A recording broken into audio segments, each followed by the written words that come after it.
Сақалды қыз. Нұрғали Ораз. Аудио кітаптың бірінші нұсқасын тыңдау үшін описаниедегі сілтемеден өтіңіз. Аудио кітап ұнаса, лайк басып, каналыма тіркеліп кетіңіз. Осы бір тұсқа жеткенде қоңыр дәптердің 2-3 бетін суретшінің өзі жыртып тастапты. Одан кейін жалғасатын алғашқы абзацты да шимайлап өшіріпті. Неге өйтті екен? Ол енді мәңгі жұмбақ. Менің қолымдағы суретшінің жазбалары ары қарай былай басталады. Ах, оңбаған.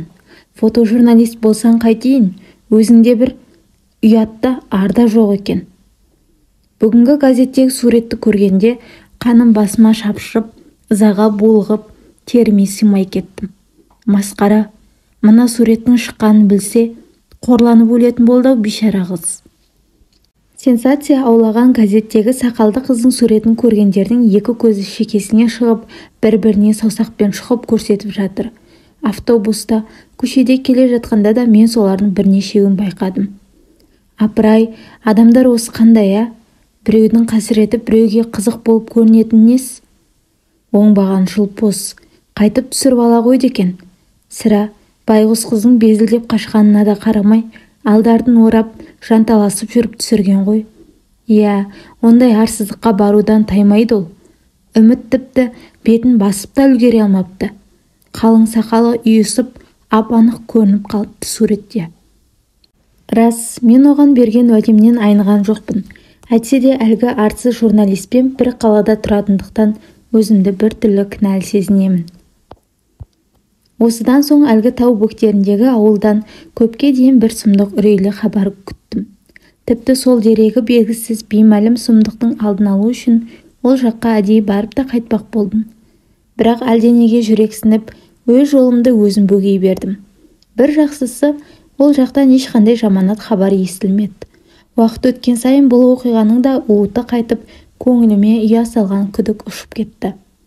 Тіпті анау жылпос фото-журналистің де дәмесін ақтамай, көп ұзамай сенсация болудан қалды. Бір жағынан, осы бір оғаш оқиғаның біз әуелде байқамаған жылы лебі, оңды әсерде болды ма деп ойлаймын кейде. Неге дейсіз бе? Әлгі оқиғадан соң мен әлемдегі сақалды әйелдер туралы қаншама адам таң қаларлықтай деректер, қызықтай әңгімелер естідім десеңізші.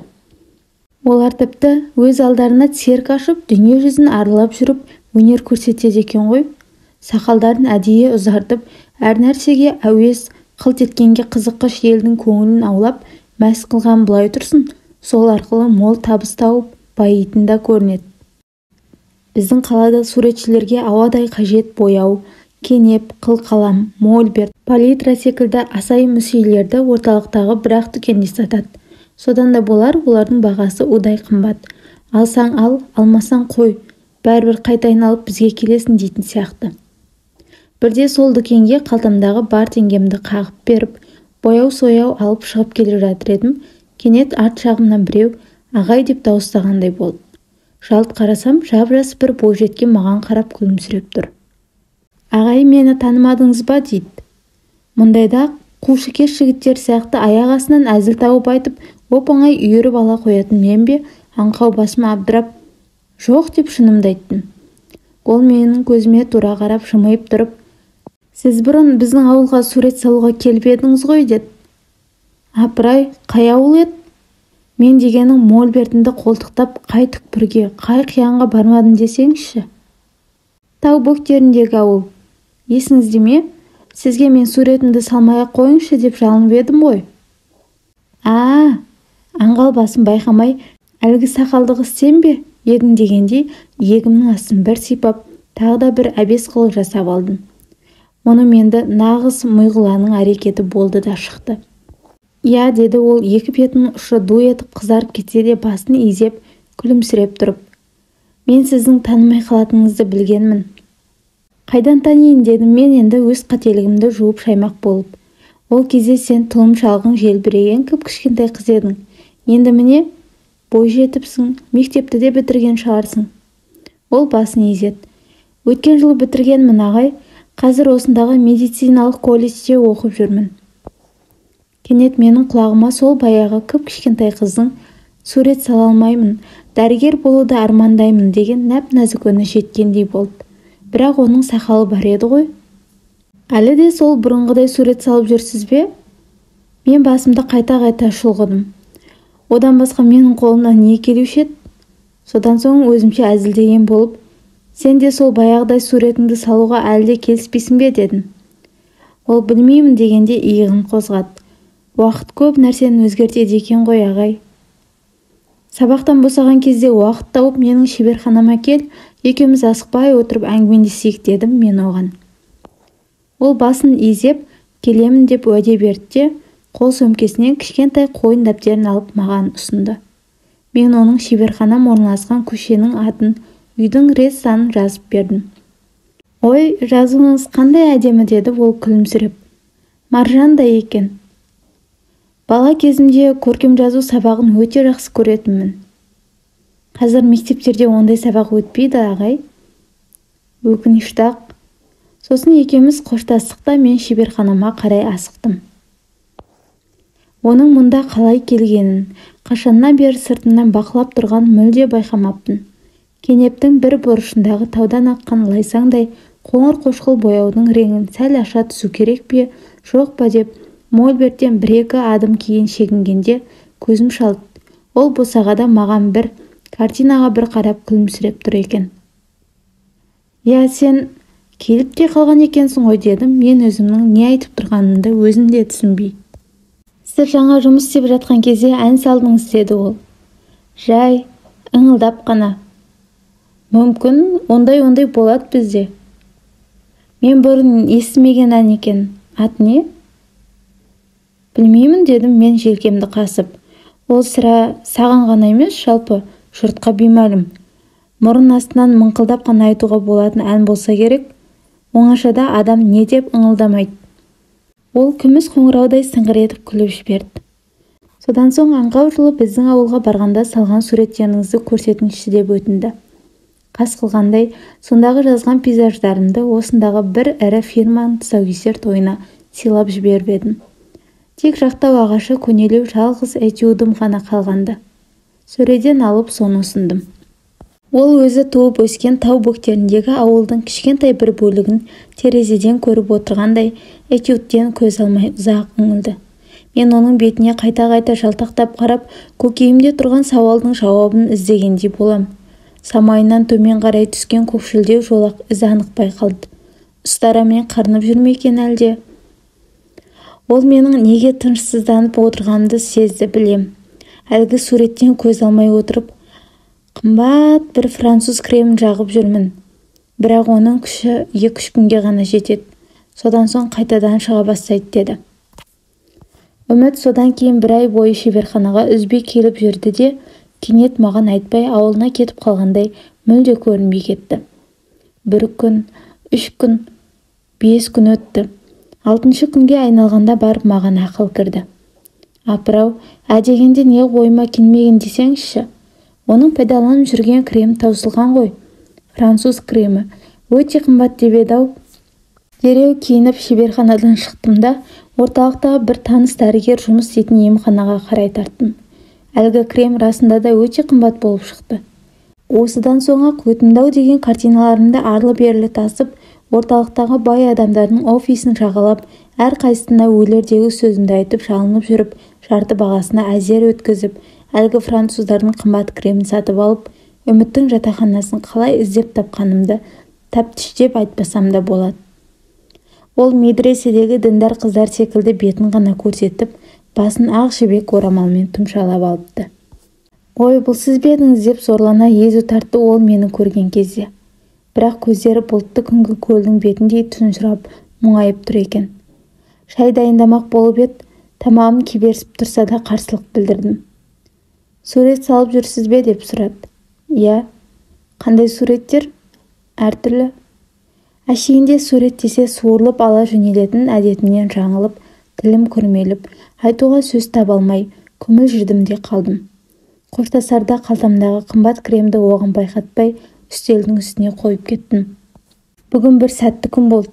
Таңертеңгі сағат 9-ның шамасында қалалық әкімшілікте қызмет істейтін 2 шенеулік келіп, Таяуда ғана жазып бітірген үлкен картинамды сатып алып кетті. Менімен тіпті саудаласқан да жоқ. Ескі сарайдың ішіндегі шеберханамды қомсынып, тезірек кетуге асыққан сияқты. Өзара әңгімелерінен байқағаным, олар менің картинамды Т қаласының 2000 жылдық тойына келетін шетелдік қонақтарға сыйға тартпақ. Жаздық жидесінің түймелері ұшып түсердей тырсылдап тұрған мес қарын сары кісі оңай құтылатын болдық деп ырқ-ырқ күлді. Сірә менен емес, шетелдік қонақтардан болар. Мейлі кім тарту етсе де, кімге тарту етсе де, өнер ел ішіне таралу керек емес пе? Ерте ме кеш пе оны бағалайтындар табылады ғой. Түске таяу үміт келді. Мен бүгін аяқ астынан қалай байып шыға кеткенімді айтып мақтанып, кешкілік қала сыртындағы Саялы бақ кафесіне барайық деп ұсыныс жасадым. Ол күлімсіреп тұрып басын изеді. О, біз бүгін қандай бақыттымыз. Саялы бақтың төбесінен төне қарап, тамылжып тұрған мейірімді түн менің шешем сияқты алқаракөк мақпал бешпент киіп алыпты. Алқаракөк мақпал бешпенттің өңіріне қадалған таналардай жарқылдаған аппақ жұлдыздар қандай тамаша. Апырай, бақыт дегеніңіздің өзі де адамның көңіліне тәуелді. Адамның көңіліне бағынышты нәрсе екен ғой. Ей бақыт, мен сенің сырыңды ұғып, құпияңды ашып қойдым. Сен мынау жер бетіндегі адамдарсыз өмір сүре алмайды екенсің. Сенің қадіріңді білетін де, білмейтін де, сені биікке көтеретін де, көтермейтін де осы жер бетіндегі мұңлықтар екен дегім келді шаттанып. Мен үміттің суретін салып жүрмін. Ол шеберханаға күн сайын келеді. Ұзақ отырады. Сурет салуда қиын болады екен ғой дейді таңданып. Мен бұл жай ғана сурет салу емес, өнер, бейнелеу өнері деймін. Мұнда бояулар үн қатып, ән салып, би билеп тұруы керек. Содан соң мен оған киелі өнер туралы, жеті қат көктен келіп жететін тылсым ойлар туралы айтып түсіндіргім келеді.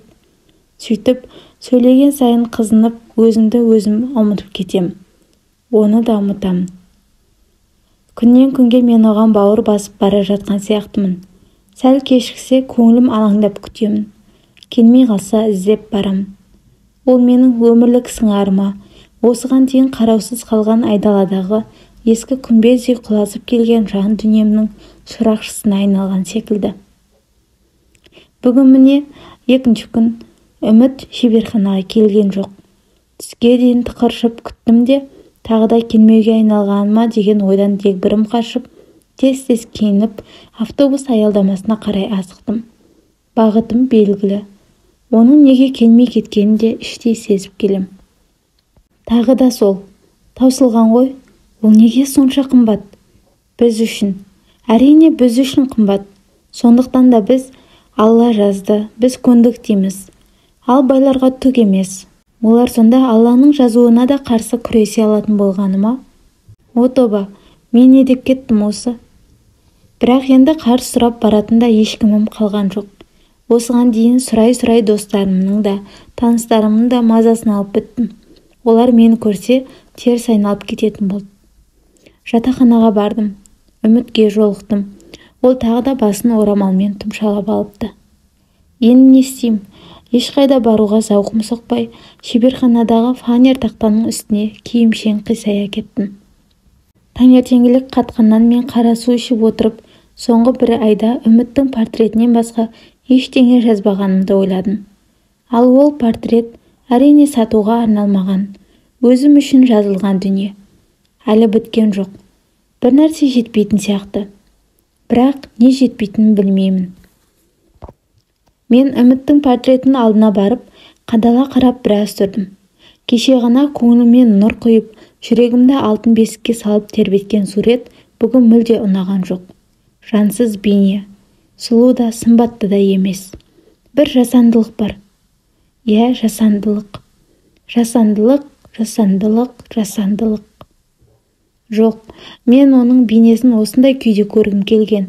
Бұл менің арманым, қиялым еді. Өнерім еді, бірақ соның бәрі жасанды болып шықты. Ол басқа, мүлде басқа. Құдай оны өзгеше етіп жаратқан. Ал мен болсам, оған қарсы болмақпын. Алла тағалаға да, адамдарға да қарсылық білдірмекпін. Жоқ, Олай болуы мүмкін емес. Мүмкін емес. Кенет менің жан дүниемді бұлт басып, күзгі дымқыл тұмандай салқын сезім жүрегімді торлап, қылқаламға қарай қол создым. Сосын оны қап-қара бояуға малып алдым да, орталықтағы қымбат дүкендердің шыны сөрелерінен бедірейіп қарап тұратын манекен қуыршақтар секілді жансыз бейненің самайынан иегінің астына дейін баттастыра жағып тастадым. Бітті. Жаратылысқа ешкімде қарсы тұра алмайды. Ешкімде. Қарсылықтың бәрі де қиял, шайтанның ойыны.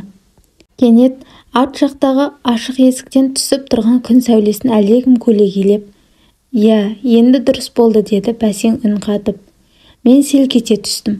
Босағада басын аппақ орамалмен тұмшалап алған үміт, о дүниеден келген әруақтай кірпік қақпай қадала қарап тұр екен. «Иә, енді бәрі де қалпына келді» деді ол тағы да. «Осылай боларын білгенмін. Өйткені сіз Құдай емессіз ғой». Содан соң басындағы орамалын шеше бастады. Қолыма кездейсоқ түскен қоңыр дәптердегі суретшінің жазбалары осылай аяқталады екен. Қонақ үйдің балконына шығып, түннің беймезгілі уағы болса да, қызық думанға тоймай, сауық сайран салып жатқан қаланың қызылды-жасылды шамдарына қарап, «Сақалды қыз, сен қайдасың қазір?» деп ойладым іштей толқып. «Осы қалада тұрасың ба?»